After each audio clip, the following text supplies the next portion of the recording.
Aviva can't even pull herself together to complete her interview, her confessional.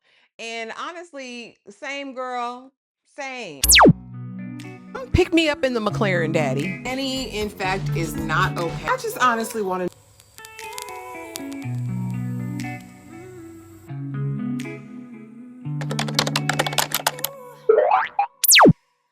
Hey, sweet peas, and welcome back to My Sweet Perspective. If you're new here, my name is Ashley, and this is My Sweet Perspective, where I give my take on all the things TV and movie related. Y'all know I'm here to put you on.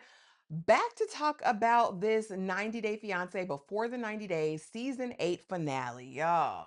Oh, child, I'm glad it's over and I'm ready for this tell all. Bring on the tell all because we got some resolution to some things. We got some answers we already knew, but we finally get to see some of the cast, I guess, come to the realization or have an epiphany, if you will. Season reset. Real quick, before we get into the couples, season 8 gave us everything: lies, proposal, cleansing ceremonies, the king of Zamunda, a woman who fled to Costa Rica, and now we're here at the finale. Let's see how everybody landed. Now, Elise and Josh, let's get over here to them. We're starting with them, and this was never going to be. This was the shortest amount of time we spent with people on camera this season. And it was tired. It was unhealthy from the very beginning, and we all knew where this was going. It was inevitable. But we got over here, and if you remember last week's episode, they had the abseiling, went to dinner. She basically told him, "Listen, I don't know. I think I'm settling." And so we get to this episode, and apparently, while they had a rough, intense conversation at the dinner, that night on the way home, everything seemed happy go lucky. However, when they got back to the rental, he invited the party girls over, honey, because he wanted to party hardy. He says that he got her permission and that everything was okay. But she says when they got there, he started disrespecting her. She went in the room crying. He never checked on her. And then he left. He took his raggedy duffel bag and he left, leaving her there basically with Chris. Chris hears her crying, goes in to comfort her. And she's like, I don't know what to do. I have to go to the airport. He's not here. Then Josh's rusty, dusty butt comes in there and is like, I was angry. I had to get away. She was like, so you just left me? You just left me here alone. And he's like, yeah, I was angry. It was too much. If everything is always going to be a federal case or whatever, then I don't think this is going to work. She's like, you just never fight for me. And my thing is, Josh just wants a party all the time. He said, I thought it was cool. You came over here, then you got an attitude. Let's just get you. So, are you sure you want to take me to the airport? Because you didn't even want to be here with me. He said, yes, I'm going to get you out of my country. I'm going to take you there directly and get you out. I know at this point, again, what passive aggression looks like. I know at this point he was really just ready for this lady to go. And so her breaking it off with him at the airport wasn't a huge issue for him whatsoever. Josh at this point is an elder F boy. He had no intention on making it a real thing with Elise. I think he thought it would be fun. I think he thought she may be a quick come up. But baby, Elise wasn't coming off no ducats. She wasn't coming off no dimes. And I don't think she was going to be the docile, willing to get along type of girl that he's probably looking for or probably used to. Again, I don't think that Elise is a healthy person emotionally. It gave, girl, just let it go. But ultimately, she does the right thing and she says, listen, this isn't going to work. It was fun. It was cute. But if I stayed with you, I'd be settling. Now, was that a dig? It was a dig. He says, sorry, I ruined everything. I just ruined it all. And it's like, buddy, you do. She gets on the plane crying, emotional, but says she knows ultimately she made the right decision for herself and for her life. It just sucks because she's at a point in her life where she's ready to settle down. Again, Josh doesn't give a damn. She said she wants a man that fights for her, and Josh didn't have no fight left in him. She said between the kids, the living situation, the job, the money, everything was just a no-go. But here's the thing. I don't think anyone would work for Elise right now. In her stage of life, even if a man came who was on the up and up, who was honest, who was gainfully employed, I think she would find something in them. Josh was definitely not the candidate, but I'm not sure what man would be. Y'all drop it in the comments and let me know. Were you shocked about the situation with Josh and Elise? Did it make you feel some kind of way? Did you feel bad? Did you feel sad? I want to talk about it. Now, let's get on over here to Jovon and Annalynn. It's official. Annalynn is going to be a single mother at that. And I don't take any joy or relish in that fact. I think she thought that if she got pregnant, it was good. Well, she says it. I thought that if I got pregnant, he was going to get a fire under him to get the ball rolling faster. As far as me coming to America, as far as us being together and getting settled. I don't give a damn. Vaughn don't give a damn. Not saying he doesn't. I think he was really genuinely happy about the prospect of being a father, but this wasn't going to make him move any faster, in my opinion. I honestly don't know if he's equipped, financially ready to embark on the journey of getting Annalynn her visa. And now with a baby, I just don't know what he or she was thinking with the unprotected of it all, because you're not there with him. So you're setting yourself up, in effect, to be a single mother. He already says you need to upgrade. He already feels like you're living too well. What does this mean for baby? I don't know, but he's very excited. She wakes him up out of the dead of his sleep and he wakes up looking real crazy, but immediately is excited. Oh, I'm so happy. And he's like, still going to take time. What I will tell you is that I'll be back before the baby's born. I don't know how many more trips I'll be able to take before then, but I'll be back within the next 9 months or so. And my thing is, you guys have been together for 6, 7 years, and this is your first time. What's to think that you're going to get back? Maybe he will for the baby, but it definitely wouldn't have been for Annalynn. This was the most tumultuous, the most unhealthy, the most abrasive connection I think that we've seen this season.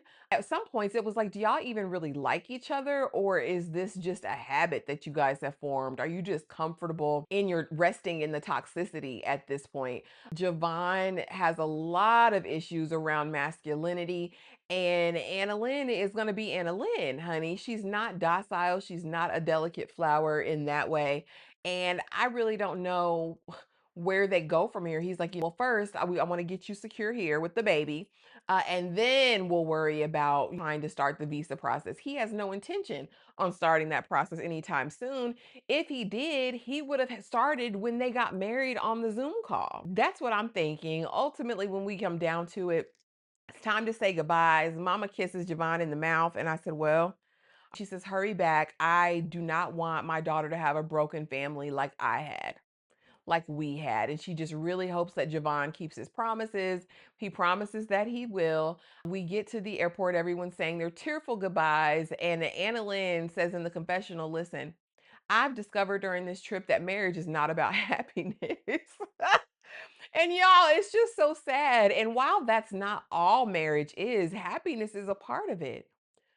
Happiness should be an integral portion of your marriage. You should be happy. Is it about being happy 100% of the time? No, it's about sacrifice and it's about compromise and it's about those things. But baby, you should be happy. You should not be miserable in your marriage. Again, did she get pregnant intentionally to whatever? It takes two to tango. I can't put that squarely on her shoulders, but her making the statement that I thought if I got pregnant, he would do X, Y, or Z puts me in that mindset. But y'all drop it in the comments and let me know what you thought of that. Now, let's get to the most dramatic. Well, I can't even call it the most dramatic of them all, but let's get over here to Forrest and Sheena.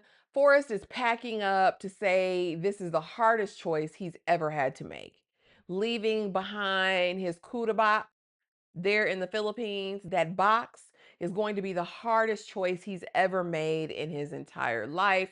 And Molly is looking over him like Big Brother at this point. Because I need, no, don't do any swift movements, Forrest. Stick to the plan of attack. Sheena is devastated. She is losing her ish. She's falling all out. She just doesn't know what her life is going to be like without Forrest, because he is her papa bear, honey. And she doesn't know. She's scared she'll never see him again. She's crying. She's emotional, but it's time to go. We have to get on this flight. Molly is like, you know what? Sheena is the best manipulator I know. And I just don't want her to get along with him too much and change his mind again, because this will be the worst decision of his life if he stays here with her. I came here trying to get answers, and I'm leaving with more questions than I've ever had before. And my thing is, Molly, you're out of order. You're so worried about this lady's finances, and that's where it all centers. It's not about Sheena being a bad person, Sheena using Forrest, Sheena doing X, Y, or Z. It's about the fact that you can't harvest her Filipino dollar. And I don't understand why you're so pressed about that. And so we're riding the van to the airport. We're saying our tearful goodbyes, and Sheena is just broken up and she hugs Molly. Bye, Mom.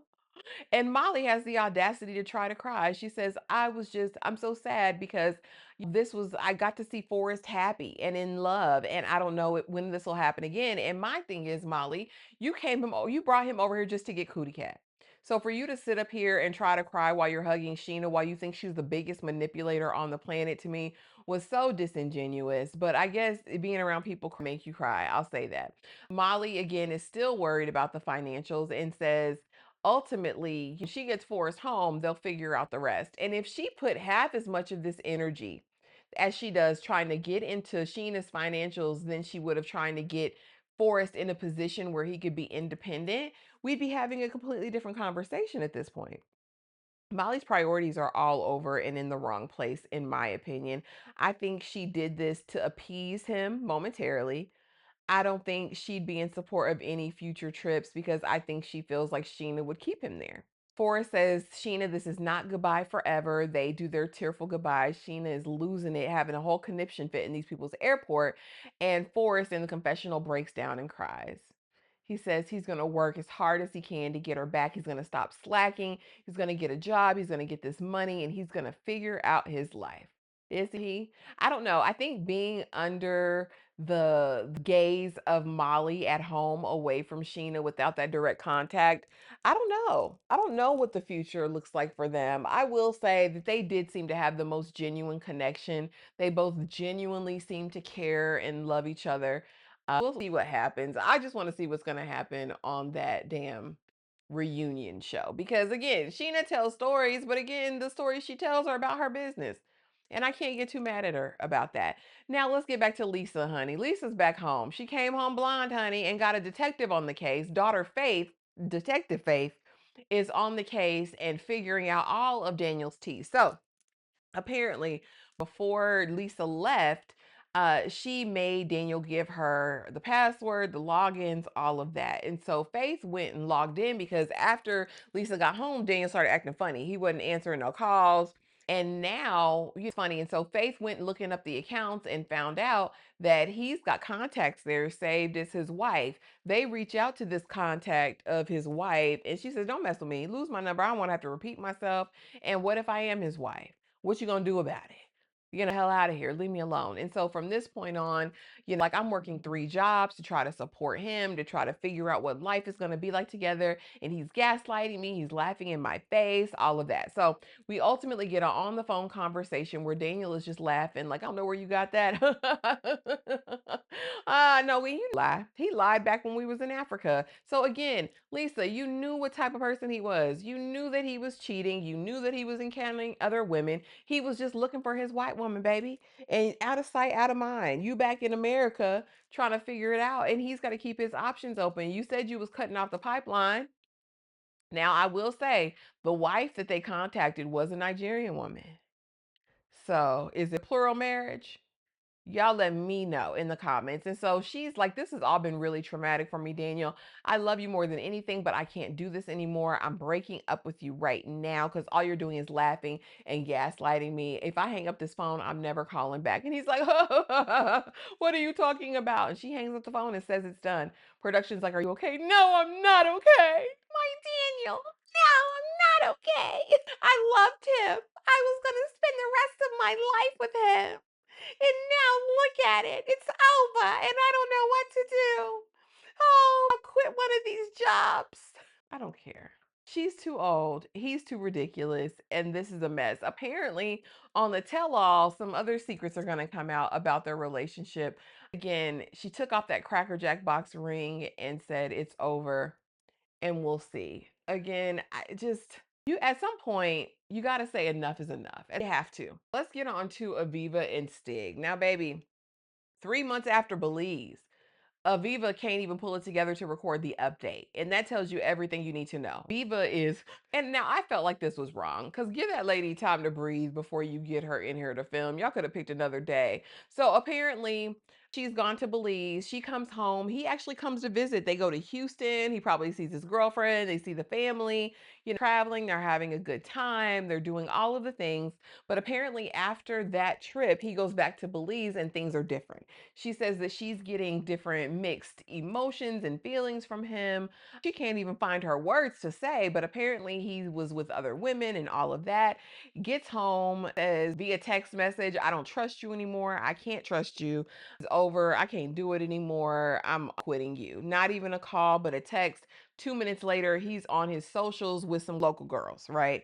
Aviva just said, I can't even begin to understand what's happened. She's completely heartbroken. She's like, he tried to flip the script on me. I don't know if he was physically intimate with anyone else, but he was definitely talking to other girls. And my thing is, Aviva, baby, he was screwing everything that wasn't pinned down. Let's be honest. I don't even know why we pretend at this point, baby. And your auntie tried to warn you, the cousin tried to warn you, everybody tried to warn you, and you're acting surprised that what they tried to warn you of actually happened. He didn't give a single damn, baby, and that makeup was runting. I felt so bad for Aviva. I felt like, gosh, this was her most vulnerable moment.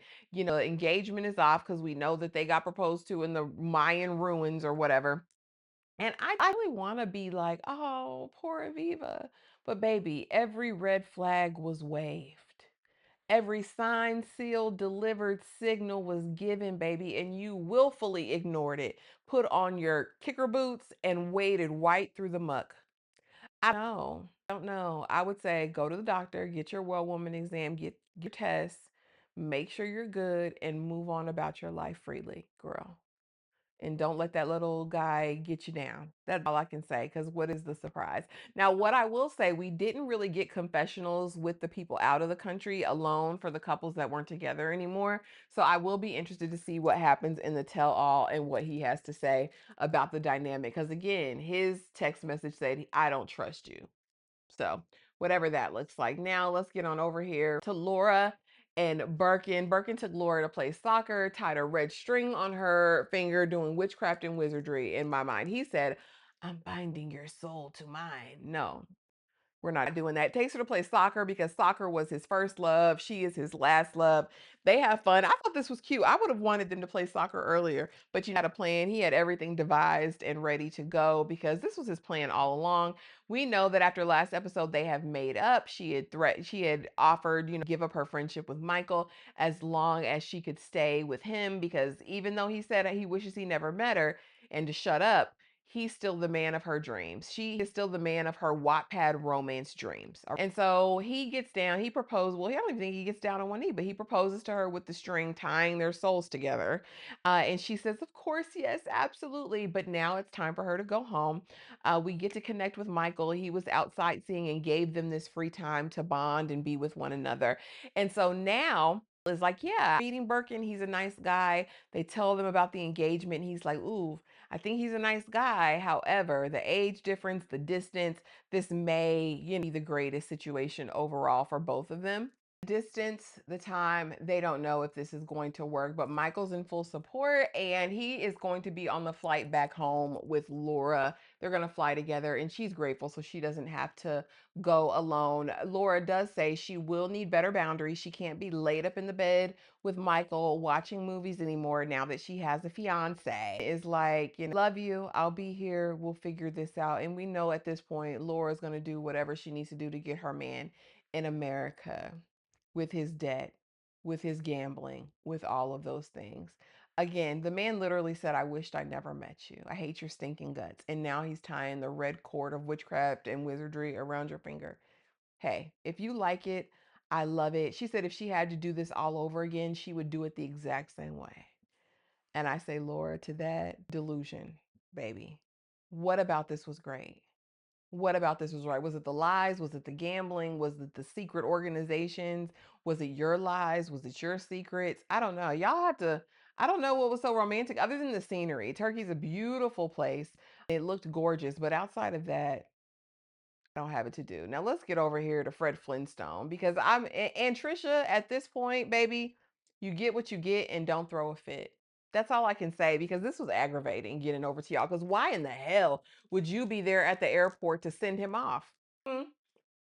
Rick is out here crying, having a whole fit in these people's airport because I'm gone forever. Yes, because you have a whole other woman that you're entertaining, showing all your dentures to, buddy. What do you want? I cannot. Words can't explain how he feels. You really wanted so much. He's looking at her pictures, their pictures that they took together on his phone. And then Trisha's ass pops up in the airport. I just wanted to see him. I don't expect anything from him, but I just wanted to tell him goodbye because it's goodbye forever and I'll never see him again. Trisha, please. Trisha, please. And he's like, it doesn't have to be that way. It can be better. It can be different. I'm like, Rick, please. He's like, I still love you. I still want to see you. And she's buying this. She had bought them little matching outfits, delivers his little bag, and he's like, thank you. It would have been so cute to see together. And I listen, and again, maybe it goes back to her childhood. Maybe it goes up to her mama running after her and maybe her having abandonment issues.